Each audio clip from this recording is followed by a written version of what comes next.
मुझे अपनी जिंदगी की हरगिज परवाह नहीं है, अल्लाह जानता है। मैं मौत से नहीं डरता हूं, मैं मौत से नहीं डरता। मैं डरता इस बात से हूं कि जब खबर में जाऊंगा तो जब सवालात किए जाएंगे, जब वो चेहरे मुबारक दिखा जाएगा, तो मैं अल्लाह से दुआ करता हूं कि या अल्लाह मेरी जबान से निकले कि मैं इनका गुलाम हूं, मैं इनका गुलाम हूं। मुझे खौफ इस बात का है कि जब हिसाब किताब का दिन होगा, कहीं मेरे अमाल में कमी ना पड़ जाए। मैं इसीलिए काम कर रहा हूं, अल्लाह जानता है मेरे हाल को, मेरी नीयत को। और मेरे अजीज दोस्तों और बुजुर्गों, याद रखो मेरी इस बात से, अगर हम अल्लाह के रसूल सल्लल्लाहु अलैहि वसल्लम के उम्मती हैं, उनके गुलाम हैं, तो उम्मीद मत तोड़ो नौजवानों, उम्मीद मत छोड़ो, उम्मीद को अपने हाथ से जाने मत दो। याद रखो, उम्मीद मर्द मोमिन है खुदा के राजदानों में। उम्मीद को कभी मत छोड़ो, उम्मीद को जिंदा रखो। अल्लाह के सामने हाथ फैलाकर गिड़गिड़ाकर दुआ करते रहो, अल्लाह की रहमत जोश में आएगी। और तुम ये समझो मेरी इस बात को, ये जो बादल हैं जुल्म के, नाइंसाफी के, इंशाअल्लाह ये हटेंगे जरूर इंशाअल्लाह ताला। मगर याद रखो, आपको आगे बढ़ना पड़ेगा। जमहूरियत में, लोकतंत्र में आपको नेता बनना पड़ेगा, और नेता बन के आपको अपनी पार्टी मजलिस इत्तेहादुल मुस्लिमीन को मजबूत करना पड़ेगा। मेरी जिंदगी का, किसी की जिंदगी का भरोसा नहीं है। मुझ पर, मेरी गाड़ी पर 6 गोलियां तो चल चुकी हैं। मुझे अपनी जिंदगी की हरगिज परवाह नहीं है, अल्लाह जानता है।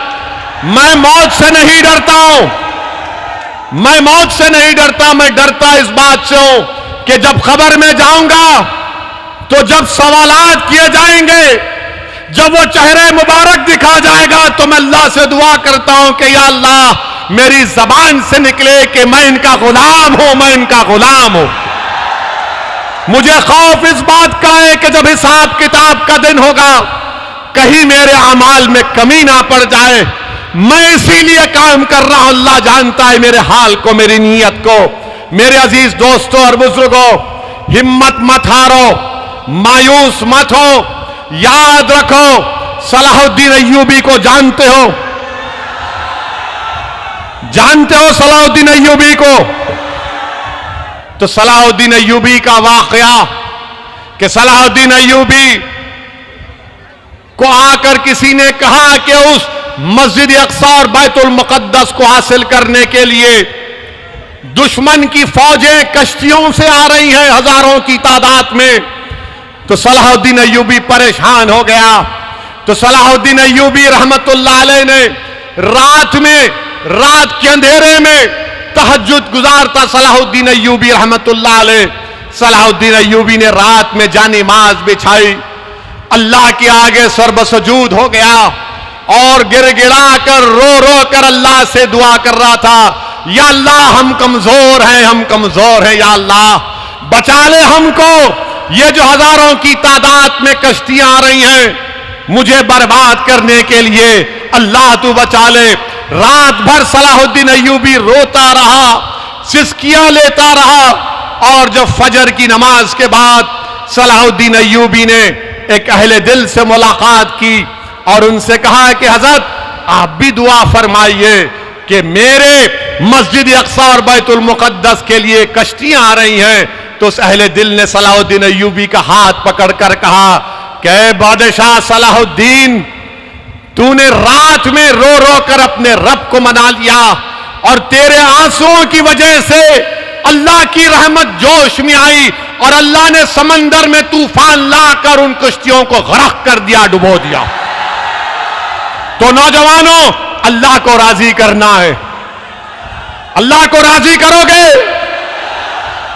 इंशाअल्लाह बोल रहे तो कैसे राजी करोगे? नमाजें पढ़ोगे, मस्जिदों को आबाद करोगे, जुल्म नहीं करोगे, किसी को नहीं मारोगे, मगर जिद्दोजहद करोगे, उठोगे, लड़ोगे। अगर कोई तुम पर जुल्म भी करता है तो बोलना हस्बुनल्लाह व निअमल वकील व निअमल मौला व निअमल नसीर। हिम्मत मत हारो नौजवानों, मायूस मत हो, अपनी लीडरशिप को बनाओ। एक वैक्यूम है इस पूरे भारत में, इस देश में हमारे वतन अजीज के लिए हमने आजादी के लिए अपना सब कुछ कुर्बान किया, मगर आज हम आजादी के 75 साल मना रहे। बताओ मेरे अजीज दोस्तों, जो मुझ पर उंगलियां उठाते, मुझको गालियां देते हैं दो, मगर बताओ आज ये मुसलमानों का हाल क्यों है? बताओ क्यों ये हाल हमारा है? मेरे अजीज दोस्तों और बुजुर्गों, आपने लीडरशिप पैदा नहीं की। अगर मैं खराब हूं तो तुम अच्छे बन जाओ खुदा के लिए, मगर एक पॉलिटिकल वैक्यूम को, खला को खत्म करो, पुर करो। ये देश के लिए अच्छा है, भारत के लिए अच्छा है जब मुसलमानों की एक लीडरशिप होगी। जब लीडरशिप होगी तो वो लोगों को समझाएगी कि ये रास्ता नहीं, ये रास्ते पर चलो। इसीलिए आपसे अपील कर रहा हूं कि आप मेरे इस पैगाम को समझो। जो लोग आकर आपसे कहेंगे कि ओवैसी वोट काटने आया है, ओवैसी फुला बी टीम है, उनकी बात का हरगिज यकीन मत करिए। मगर आपको बनना है मेरे भाई, कोई आसमान से नेता नहीं आने वाला है, कोई जमीन से निकल कर नहीं आने वाला है। आपको नेता बनना है। नौजवानों, तुमको लीडर बनना है, ताकि आने वाले 10-15 साल में असदुद्दीन ओवैसी जब बूढ़ा हो जाएगा, अगर जिंदा रहेगा, तो मैं देखूंगा कि तुम उस नौजवान का नाम लेकर कह रहे हो कि ये हमारी ताकत है, ये हमारी भारत के लोकतंत्र में उम्मीद है।